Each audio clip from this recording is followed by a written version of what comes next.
Hal ini dibuat dengan tujuan menyelesaikan salah satu tugas dalam mata kuliah Hukum Peradilan Tata Usaha Negara. Dengan dosen pengampu, Ibu Andi Safriani SHMH. Kami dari kelompok 1 terdiri dari 11 orang kelompok yang masing-masing bekerja sama dalam memenuhi tugas dengan tema kompetensi peradilan tata usaha negara. Adapun judul materi kelompok kami yaitu mekanisme penyelesaian sengketa putusan pemberhentian mahasiswa atau dropout dari universitas. Sebelum kami memasuki pembahasan lebih lanjut, terlebih dahulu kami akan memperkenalkan diri.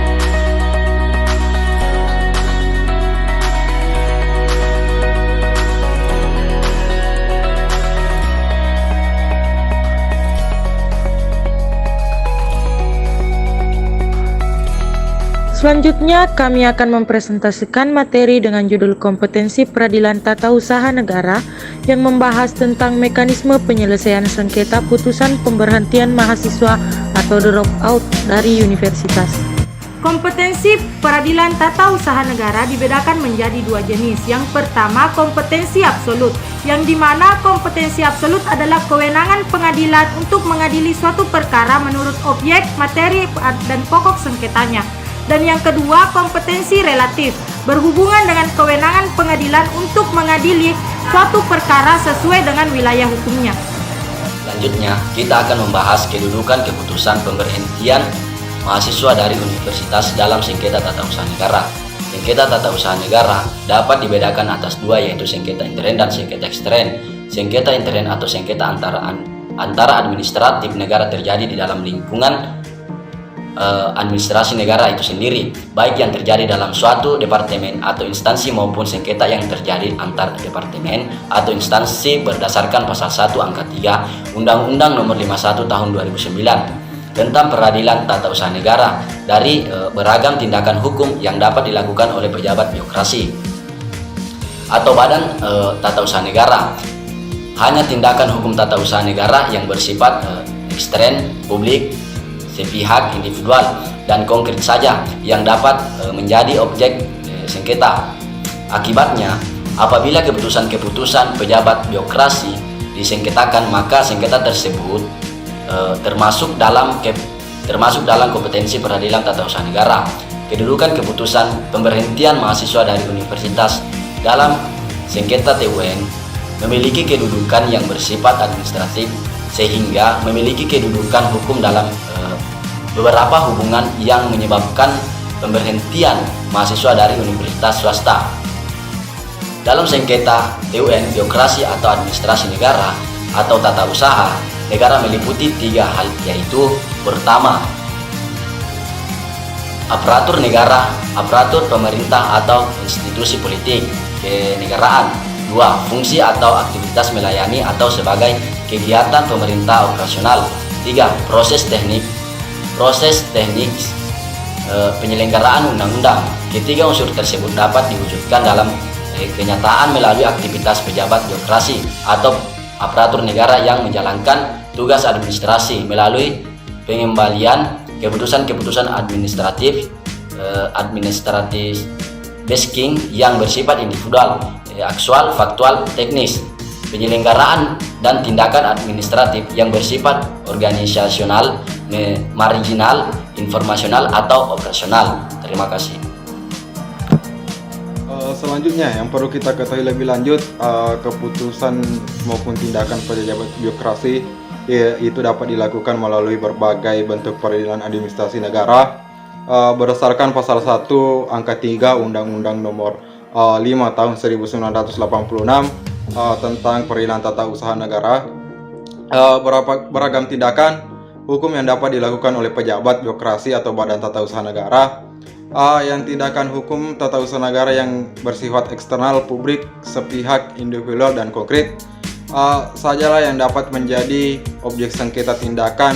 Yang demikianlah yang dimaksud sebagai keputusan yang dapat disengketakan menurut undang-undang tentang peradilan tata usaha negara dalam kurung Peratun sedangkan apabila disengketakan akan termasuk dalam kewenangan Badan Peradilan Umum. Kompetensi atau absolut berkaitan dengan kewenangan peradilan tata usaha negara untuk mengadili suatu perkara menurut objek materi atau objek pokok sengketa. Adapun objek sengketa tata usaha negara adalah keputusan usaha negara sebagaimana yang telah diatur dalam pasal 1 angka 3 Undang-Undang Nomor 9 Tahun 2004. Objek sengketa tata usaha negara adalah keputusan tata usaha negara sesuai pasal 1 angka 3 Undang-Undang Nomor 5 Tahun 1986 JO. Undang-Undang Nomor 9 Tahun 2004 ini memiliki pembatasan pasal 142, pembatasan yang dapat dibedakan menjadi pembatasan langsung, pembatasan tidak langsung, dan pembatasan langsung bersifat sementara. Baik, adapun penjelasan lebih lanjut mengenai pembatasan langsung adalah pembatasan yang tidak memungkinkan sama sekali bagi pemerintah untuk memeriksa dan menentukan sengketa tersebut. Pembatasan langsung ini terdapat dalam pemilihan umum berdasarkan pasal 2 Undang-Undang Nomor 9 Tahun 2004 menentukan bahwa tidak termasuk keputusan tata usaha negara menurut pengadilan umum. Yang pertama, keputusan tata usaha negara yang merupakan perbuatan hukum perdata. Kedua, keputusan tata usaha negara yang merupakan pengaturan yang bersifat umum. Yang ketiga, keputusan tata usaha negara yang masih memerlukan persetujuan. Yang keempat, keputusan tata usaha negara yang dikeluarkan berdasarkan Kitab Undang-Undang Hukum Pidana atau Kitab Undang-Undang Hukum Acara Pidana atau peraturan perundang-undangan lain yang bersifat hukum pidana.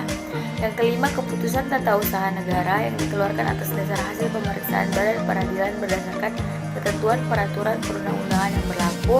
Yang keenam, keputusan tata usaha negara mengenai tata usaha Tentara Nasional Indonesia.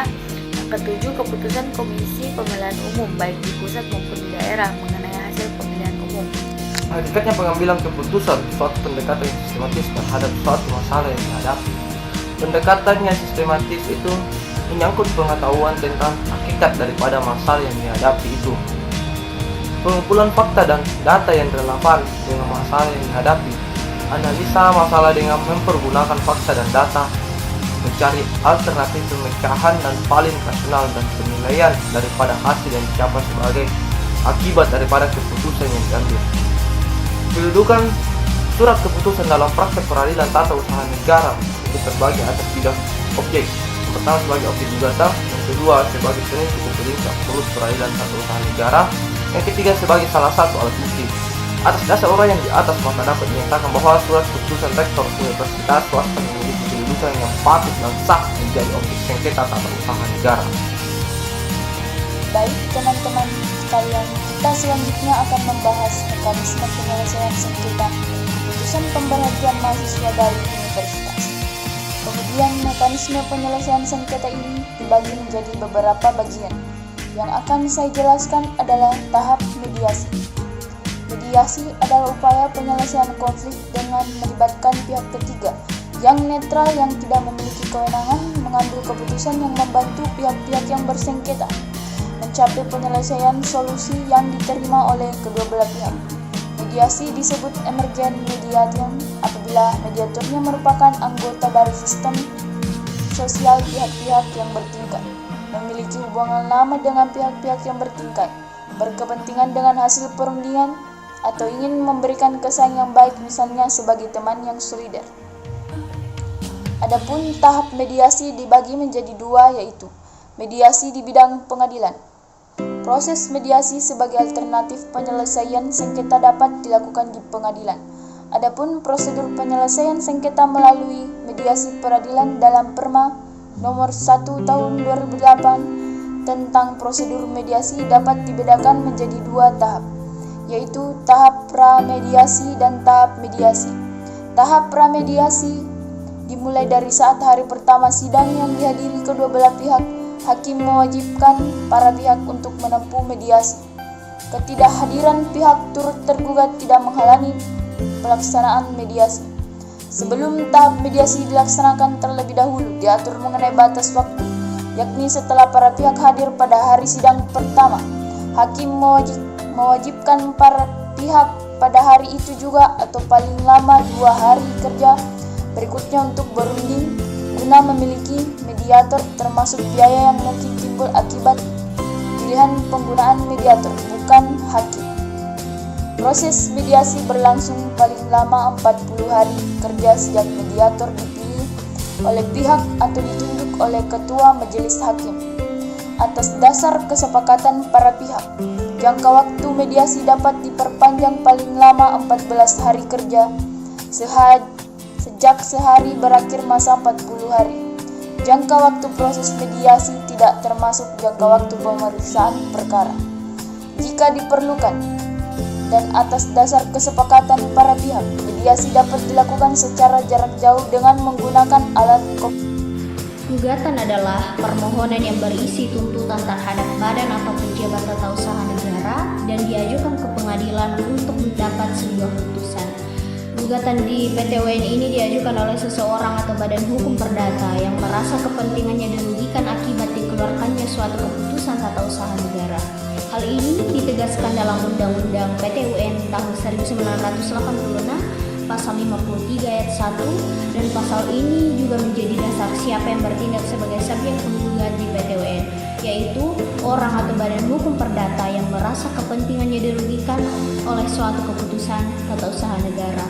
Dalam Undang-Undang PTWN tahun 2004 Pasal 53 ayat 2 menyebutkan alasan-alasan yang dapat digunakan dalam gugatan. Yang pertama, keputusan tata usaha negara yang digugat itu bertentangan dengan peraturan perundang-undangan yang berlaku.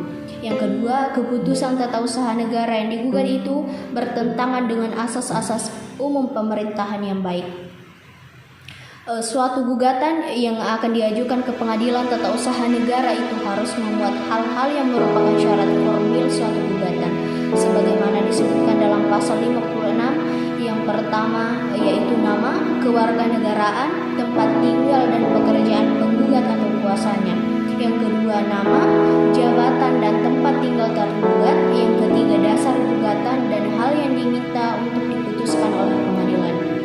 Menurut pasal 54 ayat 1, gugatan sengketa tata usaha negara diajukan secara tertulis kepada pengadilan yang berwenang yang daerah hukumnya meliputi tempat kediaman tergugat.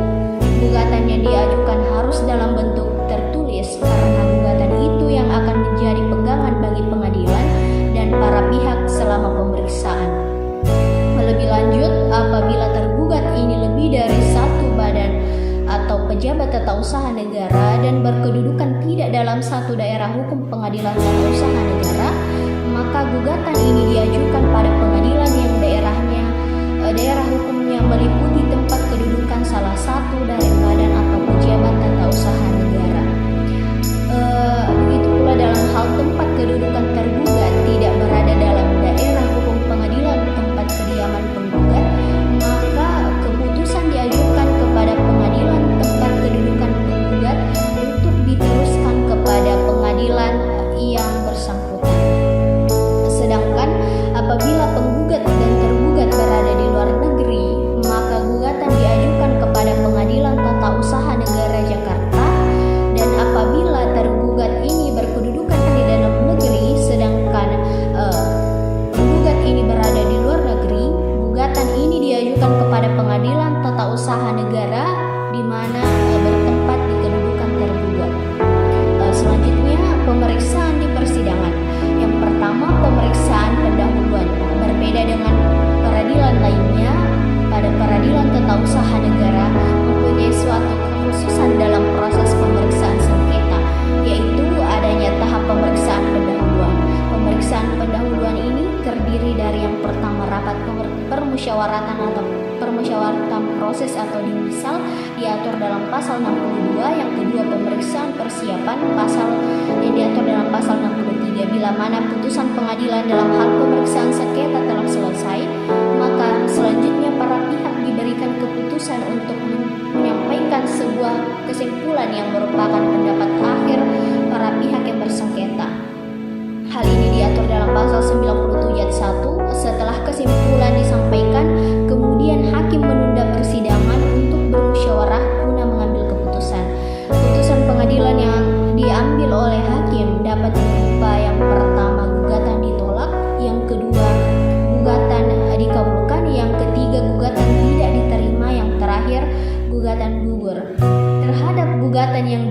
dilakukan, maka pengadilan akan menetapkan kewajiban-kewajiban yang harus dilakukan kepada badan atau pejabat tata usaha negara selaku tergugat, yaitu berupa yang pertama pencabutan keputusan tata usaha negara yang bersangkutan, yang kedua pencabutan keputusan tata usaha negara yang bersangkutan dan menerbitkan keputusan tata usaha negara yang baru, yang ketiga penerbitan keputusan tata usaha negara dalam hal gugatan didasarkan pada pasal 3. Baiklah, saya akan melanjutkan materi yang telah dijelaskan oleh rekan saya. Pemeriksaan tingkat pertama. Pemeriksaan di tingkat pertama pada umumnya dilakukan di Pengadilan Tata Usaha Negara atau PT-UN, terkecuali untuk sengketa yang menurut peraturan perundang-undangan yang bersangkutan. Sengketa tersebut harus diselesaikan terlebih dahulu melalui upaya administratif sebagaimana yang dimaksud dalam pasal 48 Undang-Undang Peraturan. Maka, pemeriksaan di tingkat pertama dilakukan oleh Pengadilan Tinggi Tata Usaha Negara atau PT-UN. Pemeriksaan di tingkat pertama ini dapat dilakukan melalui dua cara. Yang pertama, pemeriksaan dengan acara biasa, dan yang kedua, pemeriksaan dengan acara cepat. Dalam proses pemeriksaan sengketa tata usaha negara, dimungkinkan pula adanya pihak ketiga, yaitu orang atau badan hukum perdata untuk ikut serta atau diikutsertakan dalam proses pemeriksaan suatu sengketa yang sedang berjalan.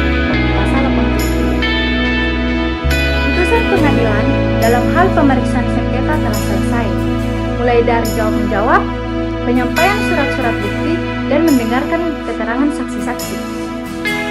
Maka selanjutnya, para pihak diberikan kesempatan untuk menyampaikan kesimpulan yang merupakan akhir para pihak yang bersengketa. Pasal 97 ayat 1. Setelah kesimpulan disampaikan, kemudian hakim menunda persidangan untuk bermusyawarah guna mengambil putusan. Putusan pengadilan yang akan diambil oleh hakim dapat berupa pada pasal 97 ayat 7. Yang pertama, gugatan ditolak. Yang kedua, gugatan dikabulkan. Ketiga, gugatan tidak diterima. Dan yang keempat, gugatan gugur. Terhadap gugatan yang dikabulkan, maka pengadilan akan menetapkan kewajiban-kewajiban yang harus dilakukan kepada badan hukum atau pejabat tata usaha negara selaku tergugat, yaitu berupa pasal 97 ayat 9. Yang pertama, pencabutan keputusan tata usaha negara yang bersangkutan. Kedua, pencabutan keputusan tata usaha negara yang bersangkutan dan menerbitkan keputusan tata usaha negara yang baru. Yang ketiga, penerbitan keputusan tata usaha negara dalam hal gugatan didasarkan pada pasal 3. Selanjutnya, ada pun upaya hukum dalam menangani kasus dalam peradilan tata usaha negara, yaitu upaya banding terhadap para pihak yang merasa tidak puas atas putusan yang diberikan pada tingkat pertama atau PT-UN berdasarkan ketentuan pasal 122 Undang-Undang Peraturan terhadap putusan PT-UN tersebut dapat dimintakan pemeriksaan banding oleh penggugat atau tergugat kepada Pengadilan Tata Usaha Negara. Permohonan pemeriksaan banding diajukan secara tertulis oleh pemohon atau kuasanya yang khusus diberi kuasa untuk itu kepada PT-UN yang menjatuhkan putusan tersebut dalam tenggang waktu 14 hari setelah putusan tersebut diberitahukan kepada yang bersangkutan secara patut. Selanjutnya, selambat-lambatnya 30 hari sesudah permohonan pemeriksaan banding dicatat, panitera memberitahukan kepada kedua belah pihak bahwa mereka dapat melihat berkas perkara di kantor Pengadilan Tata Usaha Negara yang bersangkutan dalam tenggang waktu 30 hari setelah menerima pemberitahuan tersebut. Pemeriksaan banding di Pengadilan Tata Usaha di Pengadilan Tinggi Tata Usaha Negara dilakukan sekurang-kurangnya 3 orang hakim. Adapun tahap-tahap banding yaitu upaya hukum kasasi dan peninjauan kembali.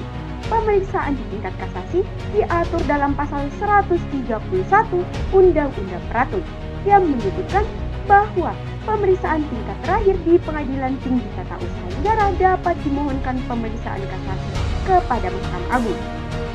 Untuk acara pemeriksaan ini dilakukan menurut ketentuan Undang-Undang Nomor 14 Tahun 1985 Junto Undang-Undang Nomor 5 Tahun 2004 tentang Mahkamah Agung.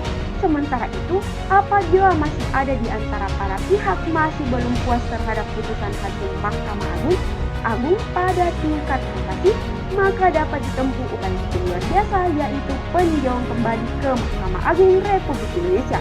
Pemeriksaan peninjauan kembali diatur dalam pasal 132 Undang-Undang Teratur.